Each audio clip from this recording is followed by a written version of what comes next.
बुद्धाचा जन्म.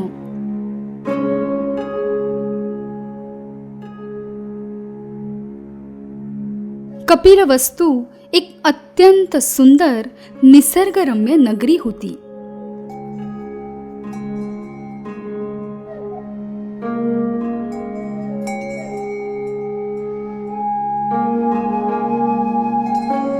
त्या देशाचा राजा होता शुद्धोधन.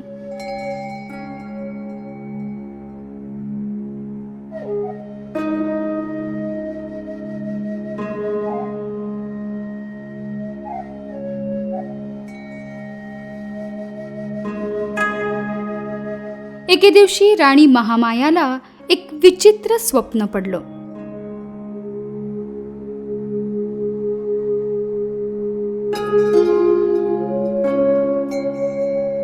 शुद्धोधनानं तिला जागं केलं आणि काय झालं ते विचारलं. राणी महामायेने तिला पडलेल्या विचित्र पण सुंदर स्वप्नाचं वर्णन केलं. तिनं स्वप्नात पाहिलं की आकाशातून एक तेजस्वी प्रकाश किरण त्यांच्या महालात आला. त्या प्रकाशातून एक 4 दात असलेला हत्ती बाहेर पडला आणि नृत्य करू लागला. त्याने राणीला आशीर्वाद दिला आणि त्याच प्रकाश रूपात त्याने राणीच्या पोटात प्रवेश केला. तिने राजाला त्या स्वप्नाचा अर्थ विचारला.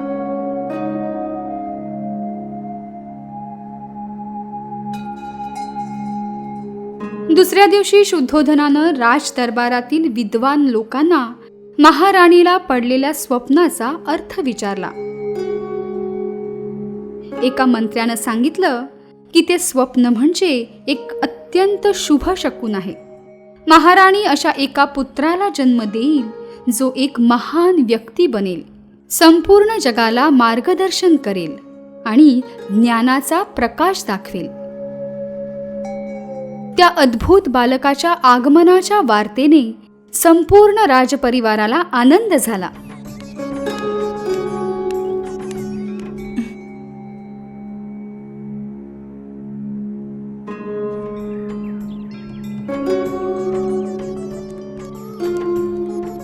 परंपरेनुसार महाराणी आपल्या माहेरी जायला निघाली.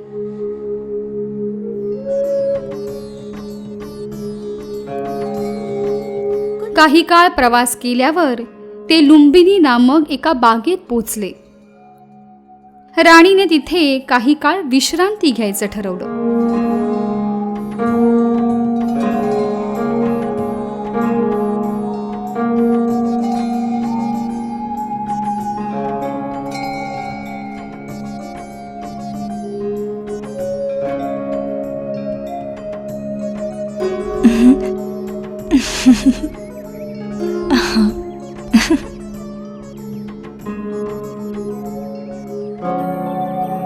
काही काळाने त्या सुंदर बगीचात राणीने एका सुंदर बाळाला जन्म दिला.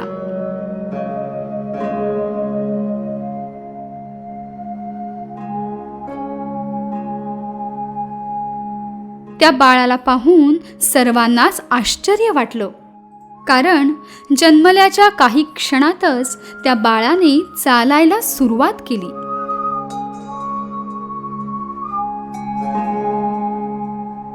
त्या मुलाला घेऊन महाराणी आपल्या राज्यात परतली. साऱ्या राज्याने त्या मुलाचा जन्म सोहळा मोठ्या धूमधडाक्यात साजरा केला. शुद्धोधनानं आपल्या मुलाचं नाव सिद्धार्थ असं ठेवलं. मुलाच्या जन्म सोहळ्यात सगळे मग्न असताना महान संत असिता तेथे आले. ते एक वृद्ध संन्यासी होते. साऱ्या संसार सुखाचा त्याग करून ते जंगलात एकाकी जीवन व्यतीत करत होते. राजदाम्पत्याने त्यांचं आदराने आणि प्रेमाने स्वागत केलं. असिताने राजाला सांगितलं की त्याचा मुलगा एक असामान्य बालक आहे.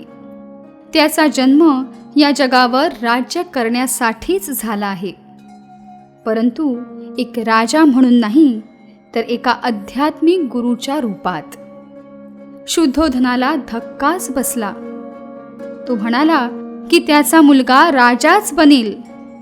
त्याला तो कधीच आध्यात्मिक गुरु बनू देणार नाही. असितांनी पुढे महाराणीची क्षमा मागून तिला सांगितलं की काही दिवसातच ती हा भूलोक सोडून स्वर्गवासी होईल. हे ऐकून राजाला भयंकर राग आला. त्याने सैनिकांकरवी असितांना हाकलून दिलं. असितांनी सांगितल्याप्रमाणे काही दिवसातच महाराणी स्वर्गवासी झाली. महाराणीच्या बहिणीने सिद्धार्थला आपल्या मुलाप्रमाणे सांभाळलं.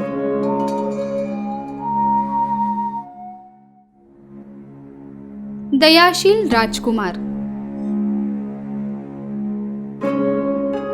काळ पुढे सरकतच होता. सिद्धार्थ आता एक बुद्धिमान युवक झाला होता. एके दिवशी त्याचे गुरु राजा शुद्धोधनाला भेटायला आले. त्यांनी राजाला सांगितलं की त्यांनी सिद्धार्थाला सर्व ज्ञान दिले आहे. सिद्धार्थ आता सर्वज्ञ झाला होता. पण विशेष म्हणजे त्यांना माहीत नसलेल्या अनेक गोष्टी त्यांना सिद्धार्थकडून शिकायला मिळाल्या होत्या. हे ऐकून शुद्धोधनाला आपल्या मुलाचा अभिमान वाटला. सिद्धार्थ अन्य मुलांसारखा नव्हता. तो कधीही आपला वेळ खेळण्यात किंवा अन्य मुलांशी भांडण्यात व्यर्थ करत नसे. जास्तीत जास्त वेळ तो एकांतात राहणे पसंत करी. राजबगीचात पशुपक्ष्यांसमवेत खेळण्यात त्याला जास्त आनंद मिळत असे.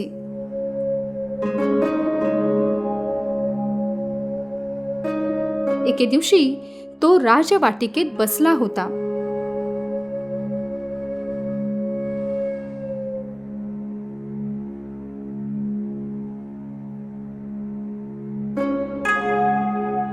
अचानक एक राजहंस त्याच्या समोर येऊन पडला.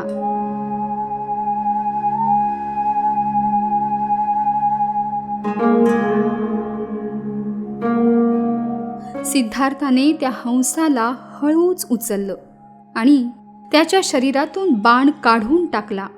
सिद्धार्थ प्रेमळपणे त्या पक्षाला थोपटत असताना देवदत्त तिथे आला आणि पक्षाची मागणी करू लागला. सिद्धार्थाने त्याला समजावलं की प्राणी हत्या करू नये, असं करणं पाप आहे. पण देवदत्त ऐकायला तयारच नव्हता. त्याला त्याची शिकार हवीच होती. देवदत्ताला कोणालाही जखमी करण्याचा किंवा मारण्याचा अधिकार नाही असं सांगून सिद्धार्थाने त्याला जायला सांगितलं. बराच वेळ दोघांमध्ये वाद चालला होता. शेवटी योग्य तो न्याय करण्यासाठी ते एका झाडाखाली बसलेल्या संन्याशाकडे गेले.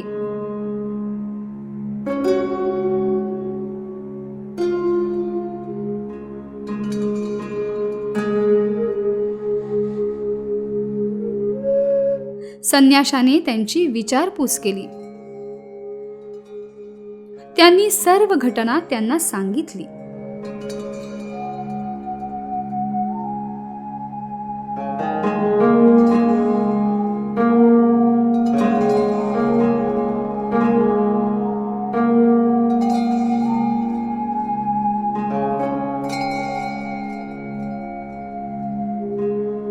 संन्याशाने त्यांना समजावलं की सर्व प्राणीजनांना देवानंच जीवन दिलं असून ते हिरावून घेण्याचा अधिकार कोणालाही नाही.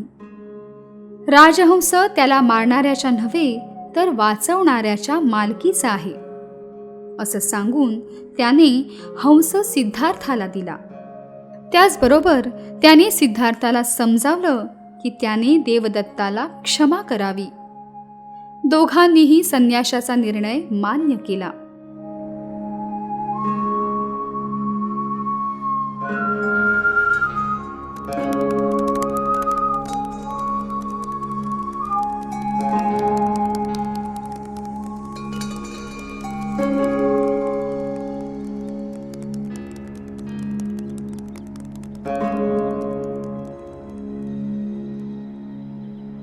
अचानक त्या संन्याशाचं रूपांतर एका सापात झालं.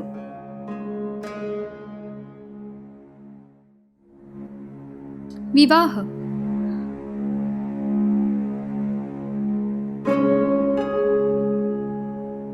अनेक वर्षे लोटली.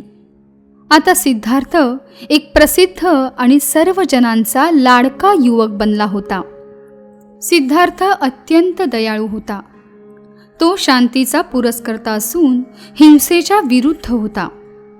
आपल्या पुत्राच्या या स्वभावामुळे राजा शुद्धोधनाला चिंता वाटू लागली. राजाला वाटत होतं की सिद्धार्थ एक महान राजा बनेल, पण त्यासाठी त्याने कठोर आणि साहसी बनणं आवश्यक होतं. पण सिद्धार्थ तर अगदी दयाळू आणि संवेदनशील होता. महान राजा बनण्याची विद्या आत्मसात करण्याऐवजी त्याला एकांतातच राहायला आवडे.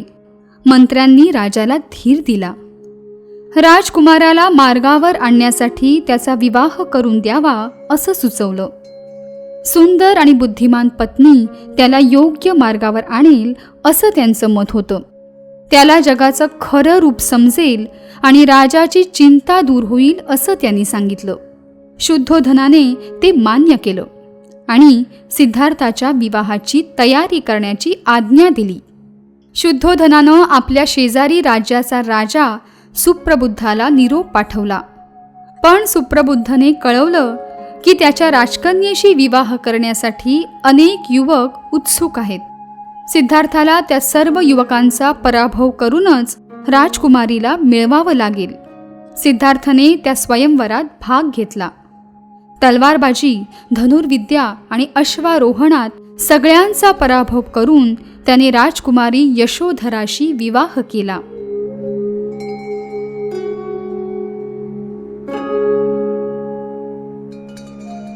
आपल्या पुत्राच्या विवाह प्रित्यर्थ शुद्धोधनानं सिद्धार्थाला 3 महाल भेट दिले.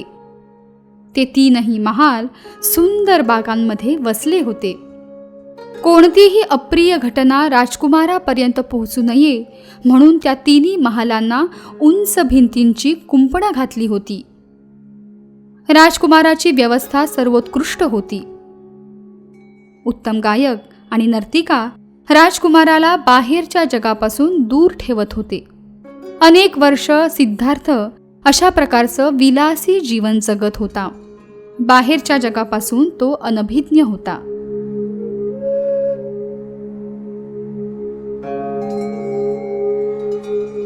कालप्रवाह सुरूच होता.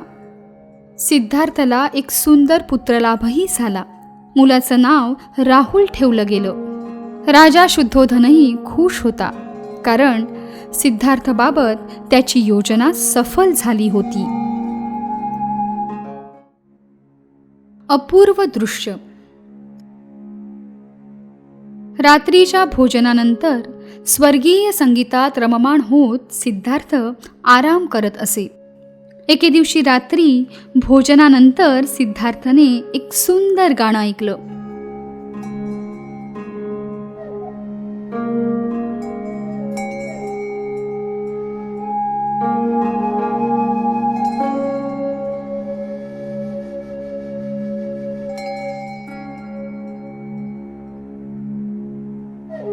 त्या गाण्यात सुंदर जगाबद्दल आणि सुंदर शहरात राहणाऱ्या सुखी माणसांची माहिती होती.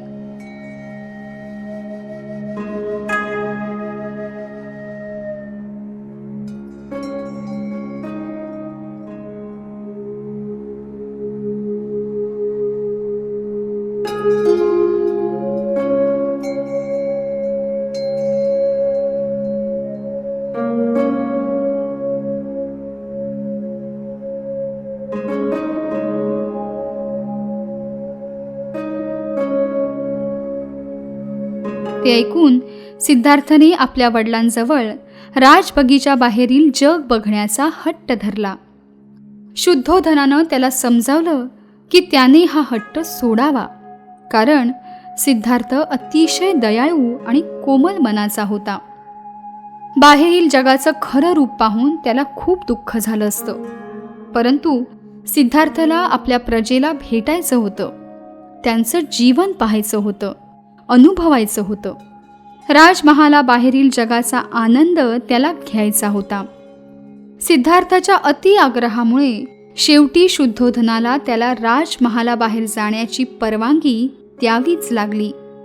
शुद्धोधनानं आपल्या मंत्र्यांना बोलावलं आणि सिद्धार्थची इच्छा सांगितली.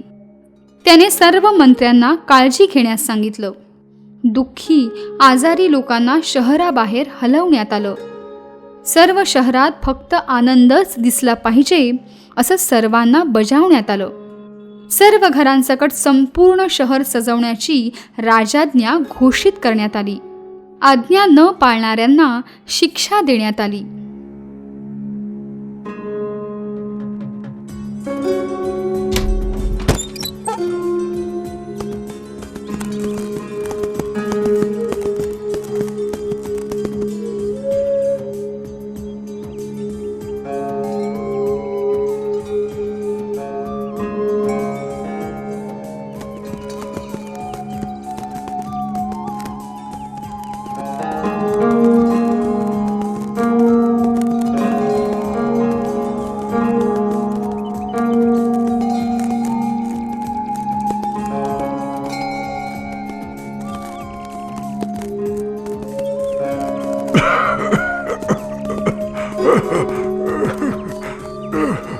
चेन्ना समवेत शहरात फेरफटका मारत असताना सिद्धार्थने चेन्नाला एका व्यक्तीबद्दल विचारलं.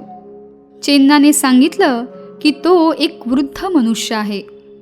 सिद्धार्थला वृद्ध म्हणजे काय ते माहीतच नव्हतं. चेन्नानं त्याला सांगितलं की सगळ्यांना या अवस्थेतून जावंच लागतं. चेन्नानं त्याला दुर्लक्ष करायला सांगितलं. पुढे सिद्धार्थला एक माणूस रडताना दिसला. चेन्नाने सांगितलं की तो आजारी असून मृत्यूची वाट बघतोय. सिद्धार्थने मृत्यूचा अर्थ विचारला. चेन्नानं सांगितलं की मृत्यू हे अंतिम सत्य असून आपल्या सर्वांनाच एक ना एक दिवस हे जग सोडावंच लागतं. सिद्धार्थला समजलं की सर्वांना म्हणजे त्याच्या वडिलांना, पत्नीला आणि त्यालाही मृत्यू येणारच होता. सिद्धार्थने विचार केला की हे शरीर, संपत्ती, राज्य, नातेवाईक, आत्तापर्यंत त्याने जे काही मिळवलं ते सर्व फक्त आभासच होता.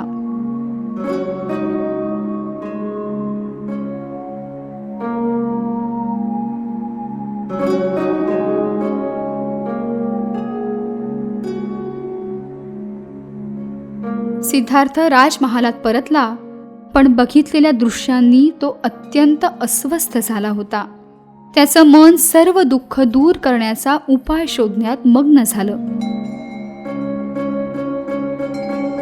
एका रात्री एका अज्ञात शक्तीच्या प्रभावामुळे सर्वजण गाढ निद्रेत गेले.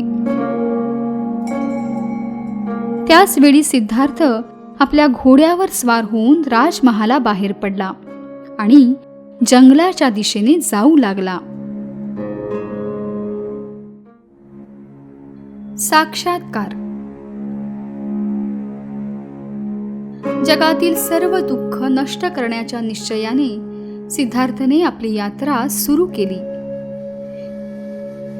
त्याने आपला राजवेश, अलंकार इतकंच नाही तर आपल्या केसांचाही त्याग केला आणि संन्याशी वेश परिधान करून तो जंगलाच्या दिशेने निघाला. वाटेत त्याला अनेक संन्यासी भेटले. अनेक दिवस असेच गेले. सिद्धार्थ आता मगधांच्या राज्यातील जंगलात पोहोचला. तिथे तो आरदा नावाच्या संन्याशाला भेटला आणि त्यांचं शिष्यत्व पत्करलं.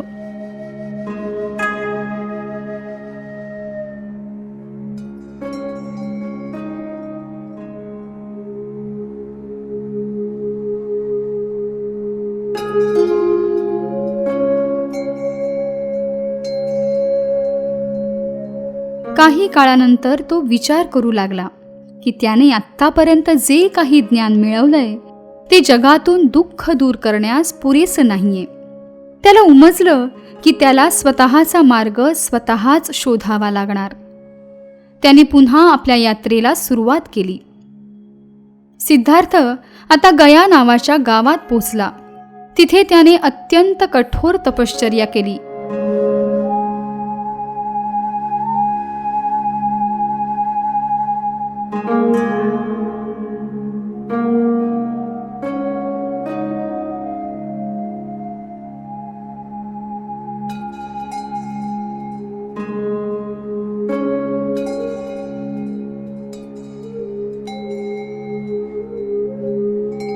6 वर्ष न खाता पिता न झोपता त्याने तप केलं.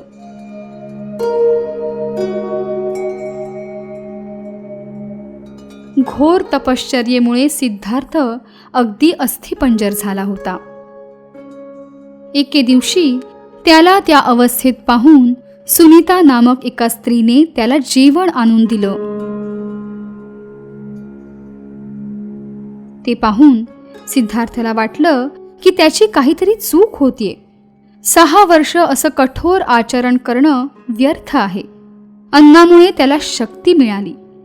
त्या स्त्रीचे आभार मानून त्याने पुन्हा आपल्या शोधयात्रेला सुरुवात केली. मनाच्या दृढ निश्चयाने त्याने एका बोधी वृक्षाखाली आपल्या ध्यानधारणेस सुरुवात केली. त्याच वेळी मरा नावाची एक दुष्ट शक्ती तिथे आली. ही शक्ती लोकांचं मन विचलित करत असे. मराने विचार केला की सिद्धार्थने जर साऱ्या दुःखांचा नाश केला तर मग त्यांचं काय होणार.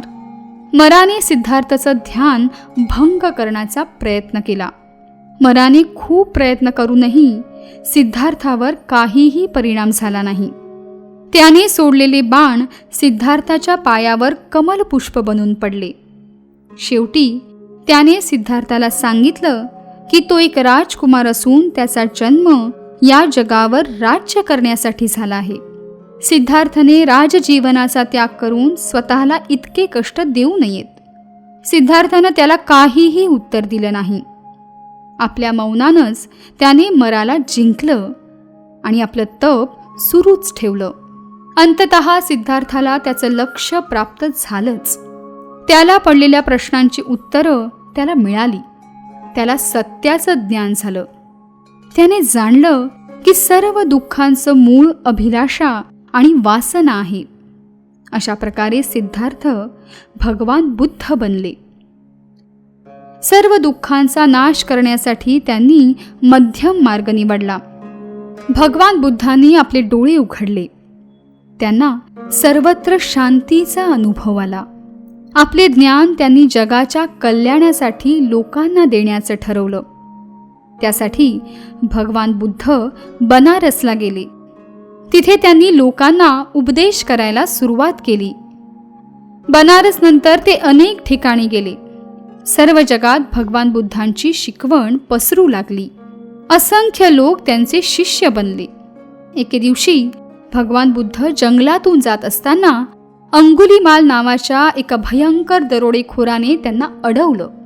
तो नेहमी लोकांना ठार मारून त्यांच्या बोटांची माळ गळ्यात घालायचा.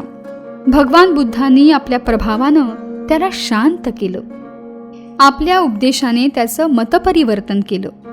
ज्ञानाच्या प्रकाशाने दिपून अंगुलीमाल भगवान बुद्धाच्या पाया पडला आणि त्यांची पूजा करू लागला. बुद्धाच्या उपदेशाने लहान थोर राजा प्रजा सारेच प्रभावित होऊ लागले. केवळ भारतातच नव्हे तर Singapore, Malaysia, Sri Lanka, Thailand, Philippines, Japan आणि चीनमध्येही बौद्ध धर्माचा प्रसार होऊ लागला.